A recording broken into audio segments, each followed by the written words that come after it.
SR आदर्श की online classes में आपका पुनः स्वागत। जैसा कि आपको पता ही है, हमारा जो भील जनजाति का चैप्टर चल रहा है, उसी की कड़ी में हम आगे बात करते हैं भीलों की भोजन, वस्त्र और आभूषण के बारे में। इससे पहले हमने भीलों की जो व्यवस्था देखी, निवास क्षेत्र वगैरह हमने देखे, तो उसी कड़ी में हम अगर आगे देखेंगे तो इनके भोजन का एक पार्ट मुख्य रहता है, इनका वस्त्र रहता है, आभूषण रहता है। वैसे भील जनजाति का सीधा संबंध राजस्थान से है, और राजस्थान से है तो इसकी वेशभूषा पर भी, इसके खान पान पर भी राजस्थान का काफी असर आपको देखने को मिलेगा। अगर मैं बात करूं इसके भोजन की, तो वर्ष पर्यंत भीलों का मुख्य भोजन मक्का है, क्योंकि जिस क्षेत्र में ये लोग रहते हैं उस क्षेत्र में मक्का एक प्रमुख खाद्यान्न है, इसलिए इनका मुख्य भोजन भी क्या है, मक्का है। उस और प्रतिभोज जो इनके शादी समारोह वगैरह होते हैं, उनके अवसरों पर चोखा, भीलों की भाषा में अगर चोखा की बात करें, अपनी भाषा में अगर बात करें तो चावल की बात करें, तो चोखा चावल और लापसी बनाई जाती है। यानी इनके जो उत्सव वगैरह होते हैं तब ये चावल और लापसी बनाते हैं। इसके अलावा लगभग हर भील के घर में छाछ और आटे से बनी हुई राबड़ी हमेशा बनाई जाती है।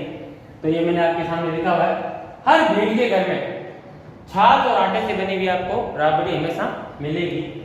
अब गेहूं, चना, उड़द, मूंग और सब्जियां, गेहूं, चना, उड़द, मूंग और सब्जियां अब इनके भोजन में शामिल हो गए हैं। वर्तमान परिदृश्य की बात करें तो धीरे धीरे इनमें भी खान पान में इनके भी बदलाव आया है। वर्तमान में इनके भी मक्का के साथ साथ गेहूं की रोटियां बननी शुरू हो गई। जैसे पहले राजस्थान के पश्चिमी राजस्थान में किस समय बाजरे की रोटियां बनती थी, अब वर्तमान में लगभग उसका स्थान गेहूं ने ले लिया। ठीक इसी प्रकार से इनके मक्का का स्थान भी किसने ले लिया, गेहूं ने ले लिया। इसके अलावा चना है, उड़द है, मूंग है, सब्जियां इनकी क्या हुई, शामिल हो गई। रीति रिवाजों के अनुसार भील, अगर मैं बात करूं रीति रिवाजों और परंपराओं के अनुसार, तो भील अभी भी मांसाहारी है, लेकिन फिर भी अधिकांश अभी शाकाहारी है।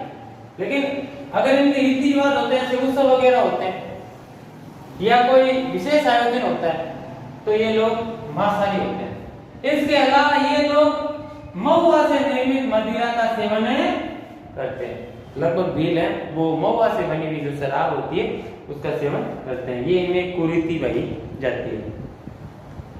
भीलों के वस्त्रों की बात करें, अगर भीलों के वस्त्रों की मैं बात करूं तो आप देखने को आपको मिलेगा कि इसमें आपको राजस्थान की कुछ झलक मिलेगी। देखिए, आजादी से पहले भीलों में वस्त्र बहुत ही कम हुआ करते थे। अगर मैं बात करूं स्वतंत्रता से पूर्व भीलों की स्त्री और पुरुषों के जो वस्त्र थे वो बहुत ही कम हुआ करते थे। और पुरुष थे वो तो छाल से बनाकर, पत्तों की, पेड़ों की जो छाल होती है ऊपर का तना पे, छाल से बनाकर नेकर, यानी घुटनों के ऊपर तक का वो जो भाग नेकनुमा उस छाल से बना लेते थे, एक ही छाल का वो लपेट लेते थे। और स्त्रियां पेटीकोट पहनती थी, सिर्फ दो ही कपड़े हुआ करते थे, छाल से बने होते थे। आजादी से पहले की बात कर रहा हूँ, वर्तमान समय में बात नहीं कर रहा हूँ। मैंने साफ आपके सामने लिखा कि आजादी से पूर्व भीलों में पुरुषों जो पेड़ों की छाल होती है उनसे बनाकर, पुरुष तो क्या बना लेते थे, नेकर बना लेते थे, और महिलाएं क्या बना लेती थी, पेटीकोट बना लेती थी। इनको पहनकर ये काम कर लेते। लेकिन अगर मैं वर्तमान की बात करूं तो पुरुष कमीज, धोती, कमीज, धोती, साफा, जो राजस्थान की एक अपने आप में अलग ही परिभाषा है, साफे वाली, आपको हर जगह देखने को मिल जाएगा। उसके कलर अलग अलग देखने को मिलेंगे, लेकिन भीलों में भी साफा होता है। और वर्तमान की बात करें तो पैंट शर्ट भी पहनने लगे हैं। वहीं अगर बात करें महिलाओं की, स्त्रियों की बात करें तो घाघरा, कांचली और लुगड़ी। लुगड़ी का एक विशेष महत्व है, तारा भांत की लुगड़ी जो भीलों में विशेष रूप से पहनी जाती है। घाघरा, कांचली और लुगड़ी इनकी महिलाओं के परिधान है। लड़के लंगोट पहनते हैं, लड़के क्या करते हैं, लंगोट पहनते हैं, और लड़कियां घाघरी और ओढ़नी पहनती हैं। ये भीलों में वस्त्रों की परिभाषा है कि वस्त्र में लगभग आपको राजस्थानी परिभाषा देखने को मिलेगी। इसके अलावा अगर आप आभूषण की बात करें तो भीलों में चांदी, ये आपको कॉमन दिखेगा। जो भी जनजातियां सोने का प्रयोग कम करती है, चांदी का प्रयोग ज्यादा करती है। इसके अलावा पीतल, जस्ता, निकिल से बने आभूषण, चांदी, पीतल, जस्ता और निकिल से बने आभूषण पहनते हैं। इसके अलावा भील स्त्रियां अपने आप को लाख और कांच की चूड़ियां, जिन्हें मनके की माला भी कहते हैं, उनसे अपने आप को ये सजाती हैं, संवारती है। अब हम बात करते हैं भीलों के निवास गृह यानी इनके घर की प्रकार की। इनका घर कैसा होता है देखते हैं। भीलों के आवास प्रकीर्ण प्रकार के होते हैं। आगे की जब हम बात लेसन संख्या 5 की बात करेंगे तो उसमें आएगा ये सघन बस्ती, प्रकीर्ण बस्ती, सहज बस्ती या प्रकीर्ण बस्ती। प्रकीर्ण का अर्थ होता है दूर दूर होना और सहज का अर्थ होता है पास पास होना। तो इसका सीधा अर्थ हो गया भीलों में किस प्रकार की बस्ती पाई जाती है, तो प्रकीर्ण प्रकार की बस्ती पाई जाती है। इसका मतलब उनके घर हमेशा दूर दूर पाए जाएंगे। झोपड़ियां खेत के मध्य टीले पर बनाई जाती है, यानी खेत के चारों ओर के जो भाग होता है उसके बीच का जो भाग ऊपर उठा होता है, वहां पे इनकी झोपड़ी होती है। और प्रत्येक झोपड़ी यानी भील की जो झोपड़ी होती है वो अपने आप में एक पूर्ण आवास होती है। झोपड़ी का अर्थ नहीं कि एक झोपड़ी है, झोपड़ी का अर्थ है आपको उसके अंदर आपको बहुत सारे पार्ट देखने को मिलेंगे, जिसमें अन्न भंडारण, जो अनाज उसके खाने के लिए वो वाला भाग, पशुओं को रखने के लिए, जंगली जो जानवर होते हैं उससे अपने जो पालतू पशु हैं उनको बचाने के लिए। इसके अलावा पूजा, जो पूजा कह रहे हैं, इसके अलावा स्वयं के रहने के लिए। कहने का अर्थ है जो एक झोपड़ी होगी उसमें आपको देखने को मिलेंगे अलग अलग पार्ट, अलग अलग पार्ट आपको देखने को मिलेंगे। कुछ इस प्रकार के स्ट्रक्चर जो होता है।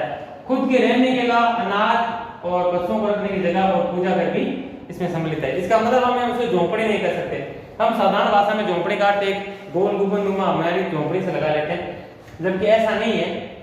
जो भील की झोपड़ी है वो पूर्ण आवास है, एक तरीके से अपना पूर्ण मकान है वो। इसमें घर में शामिल होता है घर की दीवारें गोबर मिट्टी से, इसकी जो दीवारें बनाएंगे वो गोबर मिट्टी से बनाएंगे, और छत जो ऊपर का सरफेस है छत है वो खपरेल से बनाएंगे। अब ये खपरेल क्या होता है इसके बारे में साधारण सी जानकारी लीजिए।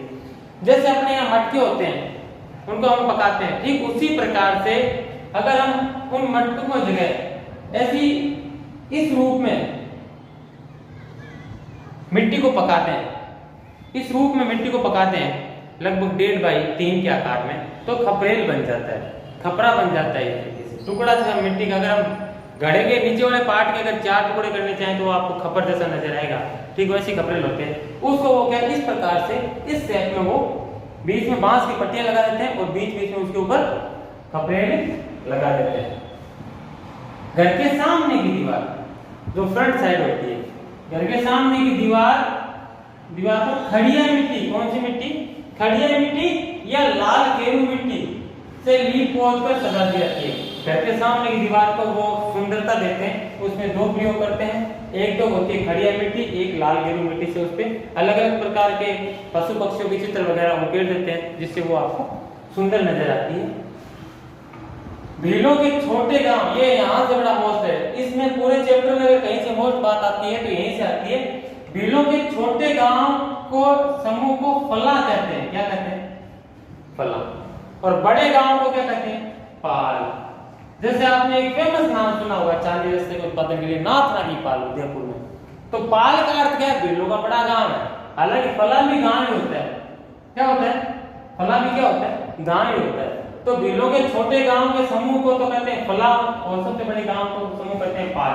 पाल की सबसे बड़ी पंचायत भी होती है, क्योंकि भीलों में अभी भी पंचायत व्यवस्था लागू है। भीलों के औजार और बर्तनों की हम बात कर लेते हैं, तो देखिए धनुष बाण, धनुष बाण, तलवार, इसका प्रयोग ज्यादा करते हैं, धनुष बाण का इतना प्रयोग नहीं है। खंजर, खंजर इनका एक प्रमुख हथियार है। तो तलवार, खंजर इनके प्रमुख अस्त्र और शस्त्र है। अब आपको पता ही होगा अस्त्र शस्त्र का। भीलों में 2 प्रकार के बाण होते हैं, बाणों के 2 नाम हैं। भीलों में जो बाण होते हैं उनके 2 नाम है, एक का नाम तो है हरियो और एक का नाम है रोबदो। एक का नाम तो है हरियो और एक का नाम है रोबदो, दोनों का अलग अलग प्रयोग ही करते हैं। पक्षियों को पकड़ने के लिए विशेष प्रकार का फंदा इनका लोगों का बनाया हुआ है। भील लोग फंदों से एक फंदा है जिसे अपनी भाषा में क्या कहते हैं, फटकिया, ये क्यों बनाया हुआ है, फटकिया क्या है, पक्षियों को पकड़ने के लिए भीलों द्वारा बनाया गया फंदा फटकिया कहलाता है।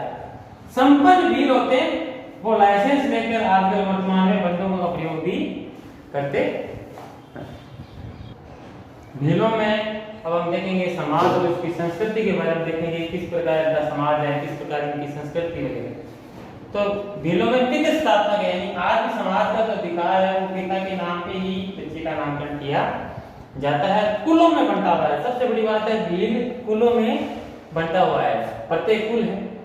अब देखो प्रत्येक कुल का अलग अलग गांव है, ऐसा नहीं कि एक ही कुल का अलग अलग गांव, प्रत्येक कुल का एक अलग अलग गांव है और प्रत्येक कुल का अपना अपना एक गण चिन्ह भी है। प्रत्येक कुल का एक गण चिन्ह है, एक गांव है, यानी एक कुल का एक गांव है और उसका अपना एक गण चिन्ह है। अब हम बात करते हैं, ये तो बात हुई इनके गांव की व्यवस्था की। अब इनकी शादी वगैरह की बात कर लें तो चाहे भील बूढ़ा हो चाहे जवान हो उसकी पत्नी जरूर होगी। भील सिंगल नहीं हो सकता कभी भी, चाहे भील बूढ़ा हो यानी वृद्ध हो या जवान हो, भील की पत्नी जरूर होगी, चाहे वो सामान्य विवाह से हो या भगाकर लाई गई है। तो ये बड़ी मौत बात याद रखना कि भील है वो वृद्ध हो या फिर वो जवान हो, उसकी एक पत्नी जरूर होगी। एक पत्नी हो सकती है, बहुपत्नी हो सकती है, इसमें कोई अलग बात नहीं, क्योंकि बहुपत्नी प्रथा में पाई जाती है।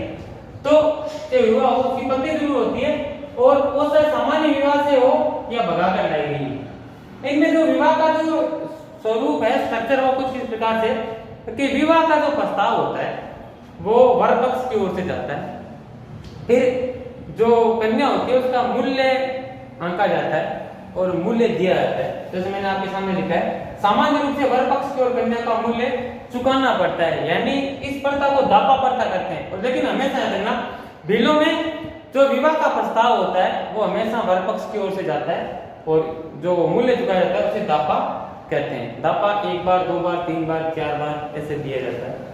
गोल गधेड़ो ये एक प्रथा है, गोल गधेड़ो एक प्रथा है। जब इनका कोई उत्सव होता है, कोई मेला होता है, तो इसमें जो कोई युवक होता है, भील युवक शूरवीरता और साहस का कार्य करते हुए दिखाता है, तो उसे कोई उस वहां आसपास के कुलों में से लड़की को चुनने का अधिकार पाता है। उस प्रथा को हम क्या करते हैं, गोल गधेड़ो कहते हैं।